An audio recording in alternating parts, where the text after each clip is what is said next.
नमस्कार साथियों, आज का हमारा टॉपिक रहेगा अवकलज। अवकलज पढ़ेंगे आज हम। और अवकलज पढ़ने से पहले हमें कुछ महत्वपूर्ण बिंदु याद रखने हैं। मैं नोट कर देता हूँ। महत्वपूर्ण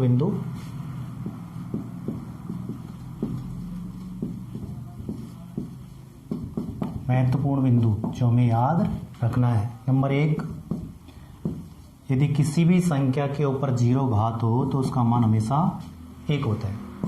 नंबर 2, यदि x की पावर 1, यदि किसी भी संख्या के ऊपर 1 घात है तो उसका मान वही संख्या यानी x ही प्राप्त होता है। नंबर 3, यदि किसी संख्या के ऊपर माइनस में घात हो तो उसको बटे में लिखने से वो किसकी हो जाती है? प्लस की घात हो जाती है। और नंबर 4, यदि किसी भी संख्या के ऊपर रूट लगाया हुआ हो तो उसकी घात मानी जाती है 1/2। अवकलज पढ़ने के लिए हमें इन बिंदुओं को ध्यान रखना होगा। किसी भी संख्या की घात कितनी? 0, उसका मान हमेशा होता है 1। और किसी भी संख्या के ऊपर यदि घात 1 है तो उसका मान वही संख्या यानी x ही प्राप्त होगा। और किसी भी संख्या के ऊपर यदि माइनस में घात है तो उसको 1 में लिखने से वो किसकी हो जाती है? प्लस की। और रूट का मान होता है x की पावर 1/2। संख्यात्मक उदाहरण लेकर के इनको हल कर लेते हैं। जैसे x की पावर 0 बराबर होता है 1। मान लीजिए हम 50 की घात 0, इसका मान कितना होगा? 1। और 1000 के ऊपर भी घात 0 हो, इसका मान भी 1 होता है। x की पावर 1 इसका मान होता है वही संख्या यानी x प्राप्त होगा। मान लीजिए 50 की घात 1 है, इसका मान 50 होगा। और यदि 1000 की घात 1 है तो इसका मान होगा 1000। नंबर 3 पे देखते हैं x की पावर -1। यदि किसी भी संख्या के ऊपर माइनस में घात है तो उसको 1 में लिखने से यानी उसका व्युत्क्रम करने से वो क्या हो जाती है? प्लस की हो जाती है यानी धनात्मक हो जाती है। जैसे मान लीजिए 50 की घात -1/2 है तो इसको लिख देंगे 1/50 की घात 1 प्लस की हो जाएगी। इसके अलावा जैसे मान लीजिए 1000 की घात -2 है तो इसको कैसे लिखेंगे? 1/1000 की घात प्लस की 2 प्राप्त हो जाएगी। इसके अलावा नंबर 4 पर देखते हैं, यदि किसी भी संख्या के ऊपर वर्गमूल का साइन है तो वर्गमूल हट जाएगा, उसकी 1/2 घात प्राप्त हो जाएगी। जैसे मान लीजिए 50 की घात कितनी है? 50, रूट में 50 है तो इसकी घात कितनी मानी जाएगी? 50 की घात 1/2 यानी आधी घात हो जाती है। इसके अलावा जैसे मान लीजिए 1000 का वर्गमूल किसके बराबर होता है? 1000 की घात 1/2 के। 1000 की घात कितनी? 1/2 हो जाएगी। ये 4 बिंदु हमें याद रखने हैं। और अब हम अवकलज पढ़ते हैं। और अवकलज पढ़ने से पहले हमें अवकलज के नियम पढ़ने पड़ेंगे। तो अवकलज के नियम पढ़ेंगे हम। अवकलज के नियम, तो मैं मिटा देता हूं इसको। और अब देखेंगे हम अवकलज के नियम।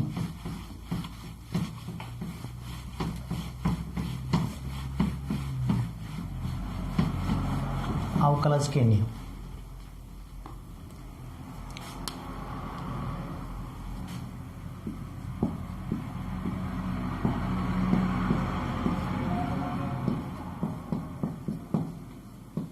अवकलज के नियम। नंबर 1 पे देखेंगे हम घात का नियम। नंबर 1 पे घात का नियम। घात का नियम पढ़ेंगे सबसे पहले। जैसे मान लीजिए किसी संख्या के ऊपर जैसे y बराबर लिखा हुआ है x की पावर n। यहाँ x क्या है? आधार है और n घात। n क्या है? घात यानी पावर है। ठीक है। यदि इस तरह से कोई संख्या दे रखी है और उसका हमें अवकलज करना है तो इसका अवकलज करने के लिए हम क्या करेंगे? देखो, इसका यदि हम dy dx याद करें यानी अवकलज करें x के सापेक्ष तो हमेशा घात के नियम के अनुसार क्या होता है? ये घात आगे गुणा में आएगी और घात में से 1 कम हो जाएगा, यानी x की पावर n थी इसमें से 1 घटा देंगे। ये इसका हो गया अवकलज। कहने का मतलब ये है कि घात में जो भी संख्या है वो आगे गुणा में आएगी और घात में से एक घटाया जाएगा, वही इसका क्या माना जाता है, अवकलज। तो ये घात का नियम हो गया। और इसके अब हम संख्यात्मक उदाहरण देख लेते हैं। जैसे मान लीजिए संख्यात्मक एग्जाम्पल नंबर 1, यदि x बराबर y बराबर यदि y बराबर x की पावर कितनी हो 6 और इसका हमें अवकलज करना हो तो इसका अवकलज करेंगे dy dx बराबर, अवकलज जिसका करना चाहते हैं उसको कोष्टक में लिखेंगे d dx, किसका अवकलज करना चाहते हैं x की पावर 6 का, तो ये हो जाएगा dy dx बराबर 6, पावर आगे गुणा में आएगी तो 6x की पावर जितनी भी थी उसमें से एक घटाएंगे, ठीक है। तो dy dx बनेगा हमारा 6x की पावर 6 में से एक कम कर दिया 5, 6 में से एक कम कर दिया तो 5, तो इसका मतलब 6x की पावर 5 इसका आंसर होगा, 6x की घात 5 इसका आंसर बना। इसके अतिरिक्त और भी एग्जाम्पल ले लेते हैं हम, और एग्जाम्पल देख लेते हैं। एग्जाम्पल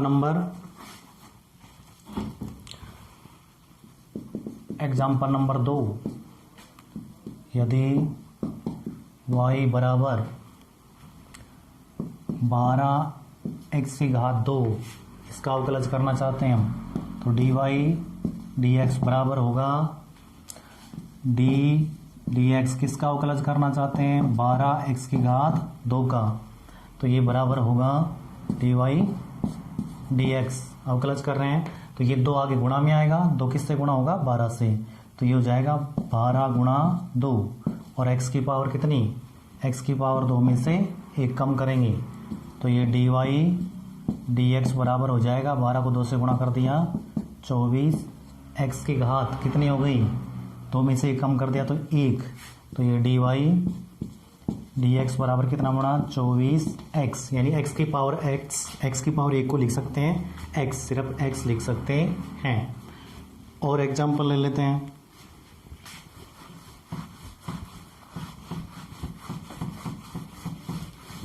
और इसके अतिरिक्त एग्जाम्पल ले लें।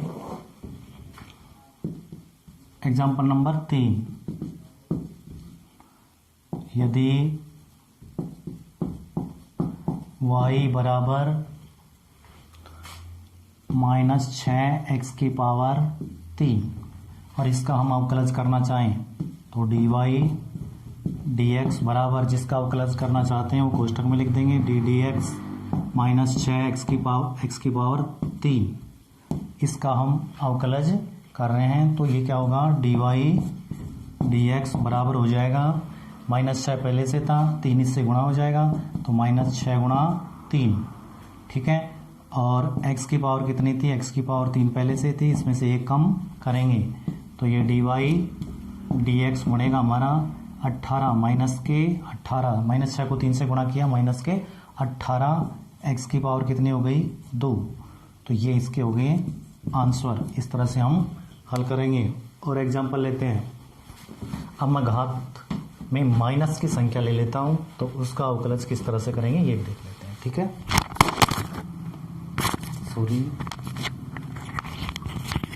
माइनस की संख्या घात में हो तो उसका अवकलज करने के लिए हमें क्या करना है, देखिए एग्जाम्पल नंबर 4, यदि y बराबर x की पावर -7 हो, इसका अवकलज करना चाहते हैं तो dy dx बराबर बनेगा d dx और अवकलज किसका x की पावर -7 का, तो dy dx बराबर हो जाएगा, माइनस का 7 आगे आएगा और x की पावर -7 पहले से थी, इसमें से एक कम करेंगे तो dy dx बराबर कितना हो गया -7, x की पावर कितनी होगी -7 और -1 मिलकर के -8, तो ये dy dx बराबर एक स्टेप बढ़ा देंगे, x की पावर माइनस में हो तो उसको बटे में लिखने से प्लस की हो जाती है, तो इसको लिख सकते हैं माइनस का 7 ऐसे कैसे ऊपर रहेगा और x की पावर -8 बटे में जाकर के प्लस की हो जाएगी, x की पावर प्लस की 8 हो गई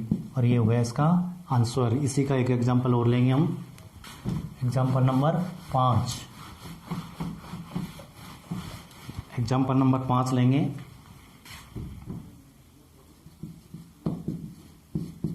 एग्जाम्पल 5, यदि y बराबर -6x की पावर -10, -6x की पावर -10 इसका अवकलज करना चाहते हैं। घात के नियम के अनुसार dy dx बराबर होगा, जिसका भी अवकलज हमें करना है उसको कोष्टक में लिख देंगे। इसका अवकलज करना चाहते हैं -6x की पावर -10 का, तो ये dy dx बराबर हो जाएगा -6 पहले से ही है, -6 घात आगे आगे गुणा होगी, घात को आगे गुणा करेंगे किससे, -6 से, और x की पावर जितनी है कितनी है -10, इसमें से 1 कम हो जाएगा, -10 -1। अगले स्टेप dy dx बराबर -6 को -10 से गुणा करेंगे तो प्लस की संख्या हो जाएगी 60, माइनस माइनस मिलके प्लस हो जाता है 60, और x की पावर कितनी हो गई -10 और -1 मिलकर के -11। एक स्टेप और बढ़ा देंगे, x की पावर -11 है बटे में लिख देंगे तो किसकी हो जाएगी, प्लस की। तो dy dx बराबर बनेगा 60 ऊपर लिखा जाएगा और x की पावर 11 प्लस की हो जाएगी। ये हमारा बन गया आंसर। इस तरह से हम घात के नियम को हल कर सकते हैं। घात के नियम के अनुसार हमने ये एग्जाम्पल लिए। अब नंबर 2 पढ़ेंगे, अवकलज का नियम नंबर 2। दूसरा नियम देखते हैं, नंबर 2, नियम नंबर 2।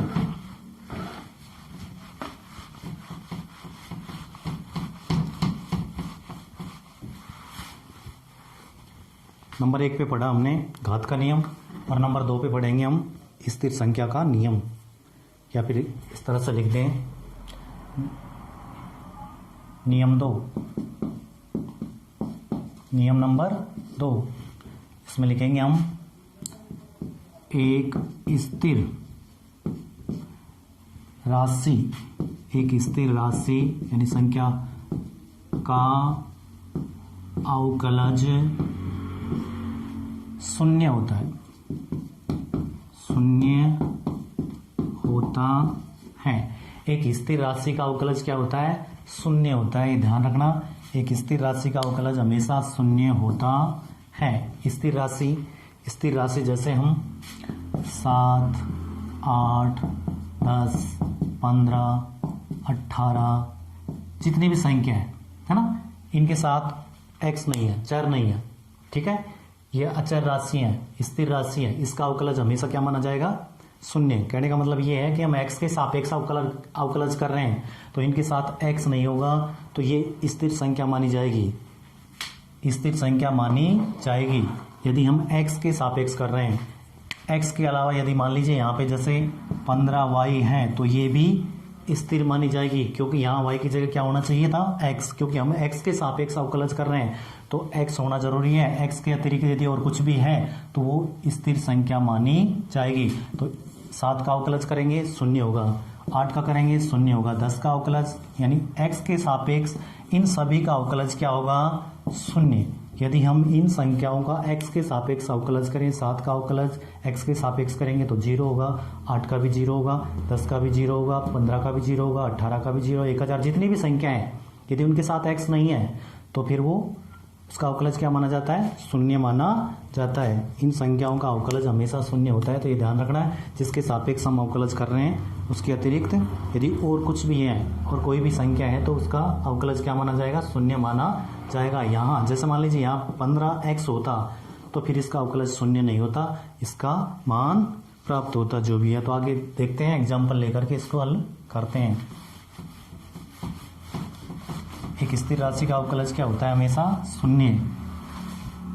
एग्जाम्पल लेकर के हल कर लेते हैं। एग्जाम्पल नंबर 1, यदि y बराबर 18 और इसका dy dx हम ज्ञात करना चाहते हैं तो देखो dy dx बराबर होगा d dx इसका अवकलज करना चाहते हैं हम 18 का, तो 18 स्थिर राशि है, इसलिए डायरेक्ट इसका अवकलज क्या हो जाएगा, dy dx बराबर 0, शून्य हो जाएगा। इसके अतिरिक्त इसको घात के नियम से भी कर सकते हैं। जैसे मान लीजिए y बराबर क्या लिखा हुआ था, 18, घात के नियम यानी पावर के नियम से भी इसको हल कर सकते हैं। y बराबर 18 है, इसको या करके ऐसे लिख सकते हैं, y बराबर 18 x की पावर 0। x की पावर क्या लिख सकते हैं, यहाँ x नहीं है तो x की पावर क्या मान सकते हैं, 0, क्योंकि x की पावर 0 का मान क्या होता है, 1 होता है। x की पावर 0 बराबर क्या होता है, 1। अभी हमने देखा महत्वपूर्ण बिंदुओं में x की पावर 0 बराबर 1, तो हम x की पावर 0 का मान होता है 1, और 1 को जब 18 से गुणा करेंगे तो इसके मान पर कोई फर्क नहीं पड़ रहा है। इस वजह से हम x की पावर 0 यहाँ पे लिख सकते हैं और इसका अवकलज करेंगे। अब इसका अवकलज कर सकते हैं घात के नियम के अनुसार, dy dx बराबर dx किसका अवकलज करना चाहते हैं, 18 x की पावर 0 का अवकलज करना चाहते हैं, तो ये dy dx बराबर क्या हो जाएगा, dy dx बराबर हो जाएगा, ये 0 आगे आएगा, है ना, घात में जो संख्या है वो आगे आगे गुणा होती है, तो 18 से गुणा होगा 0, और ये x की पावर जितनी भी है गुणा x की पावर क्या थी, 0, और इसमें से 1 कम हो जाएगा। आगे बढ़ाते हैं तो देखो dy dx बराबर, अगर 0 को किसी भी संख्या से गुणा करते हैं तो ये सारी की सारी संख्या किस में बदल जाएगी, 0 में, क्योंकि 0 हमेशा किसी भी संख्या को किस में बदल देता है, 0 में। तो 0 है, कोई भी संख्या है, और यदि उसको 0 से गुणा करेंगे तो हमेशा क्या प्राप्त होगा, 0, क्योंकि ये जो 0 है ये 0 गुणा में है, और गुणा में यदि 0 है तो इन सब का मान क्या हो जाएगा, 0। तो इस प्रकार से हम इसको ऐसे भी हल कर सकते हैं, यानी घात के नियम के अनुसार भी कर सकते हैं, या फिर स्थिर राशि का अवकलज हमेशा शून्य होता है, इस तरह से भी कर सकते हैं। और भी एग्जाम्पल ले सकते हैं। Example number 2, example number 2, y बराबर 105 जितना भी है स्थिर संख्या है, अवकलज dy dx क्या होगा, dy dx बराबर हो जाएगा d dx 105 का अवकलज कर रहे हैं, तो यहाँ पे x नहीं है, स्थिर संख्या x की पावर 0 लिख सकते हैं। घात के अनुसार करना चाहते हैं तो या फिर इसको डायरेक्ट करेंगे, dy dx कितना प्राप्त होगा, dy dx बराबर होगा 0, ठीक है, यही इसका क्या हो गया, उत्तर। तो इस तरह से हमने 2 नियम क्लियर कर लिए, एक तो घात का नियम पढ़ चुके हैं, एक स्थिर राशि का अवकलज 0 होता है। घात का नियम क्या था, y बराबर क्या था, x की पावर n, और इसका अवकलज किया था dy dx, तो इसका अवकलज बना था n x की पावर n-1, यानी घात का नियम ये बताता है कि घात में जो भी संख्या है वो आगे आके गुणा होगी और घात में से 1 घट जाएगा, यही उसका क्या माना जाता है, अवकलज माना जाता है। तो ये 2 नियम हो गए। अब नंबर 3, तीसरा नियम पढ़ेंगे हम, जोड़ बाकी का नियम। नंबर 3,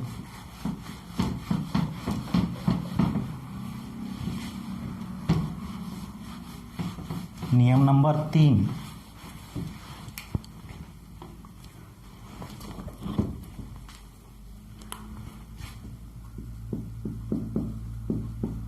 नियम 3,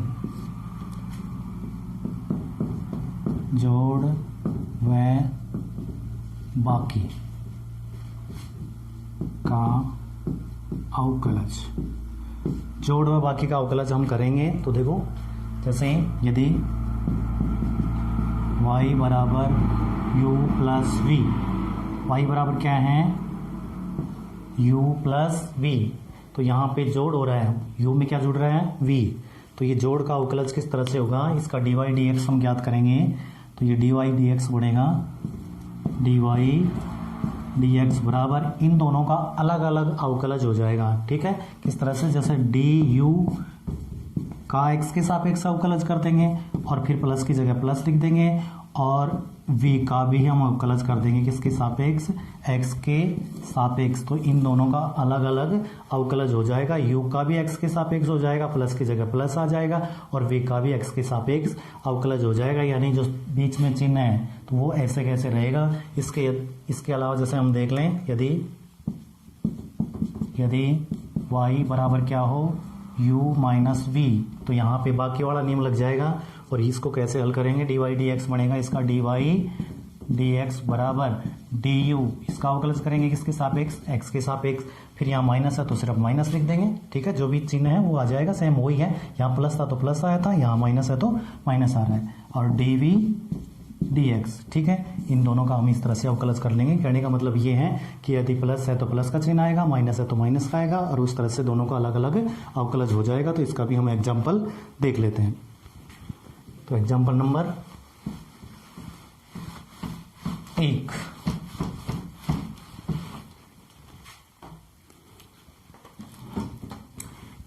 एग्जाम्पल नंबर 1, जैसे इस तरह से संख्याएं हों, यदि y बराबर 15x³ प्लस 3x की घात 6, इस तरह से पर्सन हो और इसका हम अवकलज करना चाहें तो देखो इसका अवकलज बनेगा हमारा dy dx बराबर, ये हो गया u, ये हो गया v, दोनों जुड़ रहे हैं तो दोनों का अलग अलग अवकलज हो जाएगा। तो इस तरह से हम अवकलज करेंगे। किसका अवकलज करना चाहते हैं इसको ऐसे कैसे कोष्टक में लिख देंगे, d dx, x के सापेक्ष अवकलज करना चाहते हैं इन सब का, तो यहाँ कोष्टक में लिख देंगे 15x की घात 3 प्लस 3x की घात 6, इसका हम अवकलज ज्ञात कर रहे हैं। तो dy dx हो जाएगा dy dx बराबर बनेगा हमारा, अवकलज कर दीजिए, 15 से गुणा होगा तो ये हो जाएगा 15 गुणा 3 और गुणा x की पावर कितनी थी 3, इसमें से 1 घटेगा, प्लस की जगह प्लस, और उसके बाद ये 3 गुणा 6 गुणा x की पावर कितनी 6 पहले से थी, माइनस का 1 कम करेंगे है ना, माइनस से 1 घटा देंगे तो dy dx बनेगा हमारा 15 थी 45 और x की पावर कितनी हो गई, x की पावर 2, प्लस की जगह प्लस 18, x की पावर कितनी हो गई 5, ये इसका हो गया आंसर। तो इस तरह से हम प्लस यानी जोड़ का अवकलज कर लेंगे। कहने का मतलब ये है कि ये घात के नियम के अनुसार हल हो रहा है, और घात का नियम हम पढ़ चुके हैं कि घात में जो भी संख्या है वो आगे गुणा होगी और उसमें से 1 कम होगा। डायरेक्ट भी हम करना चाहें इसका हल, तो इसका हल डायरेक्ट करना चाहें तो डायरेक्ट भी कर सकते हैं। ये ध्यान होना चाहिए हमारा उत्तर सही है या गलत, इसकी जांच करने के लिए हम क्या करेंगे, यहाँ पावर को किससे गुणा करेंगे 15 से, कितने हो गए 3 को हम 15 से गुणा करेंगे 45, ठीक है, और इसमें से 1 कम होगा, x की पावर कितनी 3 थी तो x की पावर कितनी बचेगी 2, तो देखो ये बन रहा है। और इसका डायरेक्ट अवकलज करें तो क्या बन जाएगा, 6 को 3 से गुणा कर दो, कितने हो गए 18, और x की पावर 6 थी तो कितनी बचेगी 5। तो इस तरह से हमें पता होना चाहिए कि इसका अवकलज कितना प्राप्त होगा, तो 15x² प्लस 18x की घात कितनी 5, ये इसका बन गया आंसर। और एग्जाम्पल ले लेते हैं।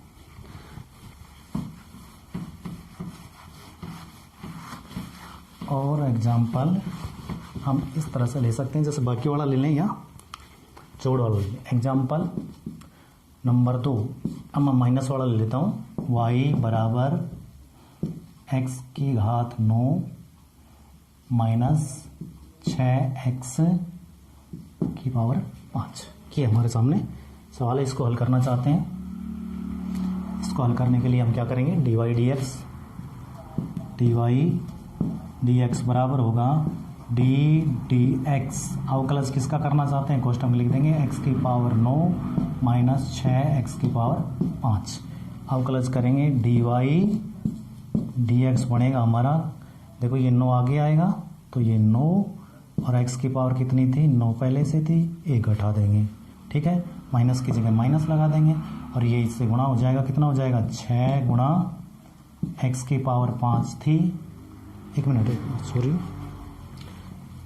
गुणा कर देंगे, डायरेक्ट गुणा करना चाहो तो डायरेक्ट गुणा कर लो, 5 को 6 से गुणा कर दिया 30, x की पावर कितनी हो गई 5 में से 1 कम, तो dy dx बना कितना 9 x की पावर 8 माइनस 30 x की पावर कितनी 4, ये इसका हो गया हमारा आंसर। यदि हम इसको डायरेक्ट हल करना चाहें तो देखो घात के नियम के अनुसार क्या होगा, घात आगे गुणा होगी, गुणा में यहाँ पे कोई संख्या नहीं है तो ये 9 ही माना जाएगा, 9 और x की पावर जितनी थी उसमें से 1 कम करना है, तो x की पावर 9 थी तो बचेगी कितनी 8, तो ये इसका अवकलज हो गया। अब ये माइनस है तो माइनस लगा देंगे, अब ये घात गुणा होगी 6 से 5 को 6 से गुणा करेंगे 30 और x की पावर जितनी थी उसमें से कम करना है, कितनी है x की पावर 5 है, कम करने पर कितनी बचेगी x की पावर 4। तो इस तरह से भी हम हल कर सकते हैं, यानी ये जो घात है आगे गुणा में आएगी तो गुणा में आने से 9 बन जाएगा। 9 x की पावर कितनी 9 थी लेकिन अब कितनी हो जाएगी 8, क्योंकि 1 कम कर देंगे। उसी प्रकार से ये 5 गुणा होगा 6 से 30 और x की पावर कितनी बची 4, क्योंकि 5 थी 1 कम करेंगे 4। तो इस तरह से हम सवाल हल करेंगे। एक एग्जाम्पल और लेते हैं, एक एग्जाम्पल हम और ले लेते हैं। एग्जाम्पल लास्ट एक एग्जाम्पल और लेंगे और उसके बाद हम आगे का पार्ट दूसरे भाग में पढ़ेंगे। एग्जाम्पल नंबर कितना है तीसरा मान लीजिए। एग्जाम्पल नंबर 3 इस तरह से है, यदि y बराबर 6x² minus 3x plus 18x², इस तरह से, और इसका अवकलज करना चाहते हैं। यहाँ देखो माइनस भी है प्लस भी है, जोड़ बाकी का वाला नियम लग जाएगा। तो इसका अवकलज करने के लिए हमें क्या करना पड़ेगा, dy dx बराबर हो जाएगा dx अवकलज करना चाहते हैं 6x² minus 3x plus 18x² का हम अवकलज करना चाहते हैं। मान लीजिए 18x की घात मान लीजिए यहाँ पे 3 है ना, 3 ले लेते हैं, 2 हमने पहले ले लिया, यहाँ पे 3 घात ले लेते हैं और इसको हल करते हैं। घात कितनी ली हमने 3, ठीक है। और इसका अवकलज हो जाएगा dy dx बनेगा, देखो गुणा करेंगे हम 2 को गुणा करेंगे किससे 6 से, कितने हो जाएंगे 12, x की पावर कितनी मानी जाएगी अब 1, क्योंकि 1 कम कर देंगे या फिर इस तरह से एक स्टेप बढ़ा दें, 2 में से 1 कम करना है, माइनस की जगह माइनस। अब ये 3 इसकी पावर 1 मानी जाएगी, 1 को 3 से गुणा करेंगे तो 3, और x की पावर कितनी थी भाई पहले 1, इसमें से 1 कम करना है, प्लस की जगह प्लस 18, ये गुणा होगा किससे 3 से, ठीक है, या फिर डायरेक्ट गुणा कर लो, 18 3 54 हो जाएंगे, ठीक है। 54 x की पावर कितनी 3 में से 1 कम करेंगे और dy dx बनेगा हमारा 12, x की पावर कितनी बची 1, और यहाँ पे माइनस 3, x की पावर कितनी 0, 1 में से 1 गया 0, प्लस की जगह प्लस 54, x की पावर कितनी बची 2। आगे एक स्टेप और बढ़ा देंगे, dy dx बराबर क्या लिख देंगे 12, x की पावर 1 का मतलब 12x, इसके ऊपर कोई घात नहीं है 1 मानी जाएगी, ठीक है, माइनस की जगह माइनस। अब 3 x की पावर 0 है, x की पावर 0 का मान कितना होता है 1, और 1 को हम 3 से गुणा करेंगे तो क्या प्राप्त होगा हमारा 3, तो यहाँ पे आएगा 3, प्लस की जगह प्लस, और ये हो गया 54, x की घात कितनी 2, यहीं पे छोड़ देंगे, ये बन गया हमारा आंसर। इस तरह से हम हल ज्ञात करेंगे, और इसको डायरेक्ट हल करें तो भी हमारे आंसर इस तरह से हम ज्ञात कर सकते हैं। डायरेक्ट किस तरह से हल करेंगे देख लीजिए, जैसे ये है, इसका अवकलज क्या बनेगा 2 को 6 से गुणा करेंगे, कितने हो गए 12, और x की पावर 2 थी 1 कम हो जाएगी तो x की पावर 1 लिख दो या फिर x लिख दो, माइनस की जगह माइनस, अब यहाँ पे माइनस और ये 3, ऐसा कैसे लिखेंगे, x की पावर कितनी थी 1 कम कर देंगे तो ये बचा x की पावर 0, ठीक है, प्लस की जगह प्लस, और ये 54 हो गया, 3 को 18 से गुणा कर देंगे, पावर आगे आके गुणा होती है तो 18 को 3 से गुणा करने पर 54, और x की पावर कितनी थी भाई 3 पहले से थी तो बची 2। अगली स्टेप में क्या लिख देंगे यहाँ पे 12x माइनस x की पावर 0 मतलब 3 ही होगा यहाँ पे ना, क्योंकि 1 को जब 3 से गुणा करेंगे तो 3 बना जाएगा, प्लस कितना हो जाएगा 54, x की पावर कितनी 2। तो देखो डायरेक्ट हल करना चाहें तो भी हम इस तरह से हल कर सकते हैं, तो ये हमें पता होना चाहिए, इस तरह से हम मान ज्ञात कर लेंगे। तो ये हमारे अवकलज के हमने 3 नियम पढ़ लिए। अवकलज के कितने नियम पढ़े हमने 3, कौन कौन से, सबसे पहले घात का नियम, सबसे पहले पढ़ा हमने घात का नियम, फिर स्थिर राशि का नियम और जोड़ बाकी का नियम। तो घात का नियम कहता है कि घात में जो भी संख्या है आगे आगे गुणा होगी और घात में से 1 घटा देते हैं, ये घात का नियम होता है। स्थिर राशि का अवकलज हमेशा 0 होता है, स्थिर राशि का अवकलज 0 होता है। और उसके बाद जोड़ बाकी का अवकलज किया हमने घात के नियम के अनुसार, यानी जोड़ और बाकी का अवकलज, जोड़ और बाकी का अलग अलग अवकलज कर लेंगे हम। जोड़ बाकी का जैसे जोड़ का है तो प्लस आ जाएगा, बाकी है माइनस आ जाएगा, और इसी तरह से घात के नियम के अनुसार उसका अवकलज हो जाएगा। तो यहाँ पे हमने अवकलज के 3 नियम पढ़ लिए और आगे के नियम हम अगले अगली क्लास में पढ़ेंगे। उम्मीद है दोस्तों समझ में आया होगा। बाकी देखते हैं। Thank you.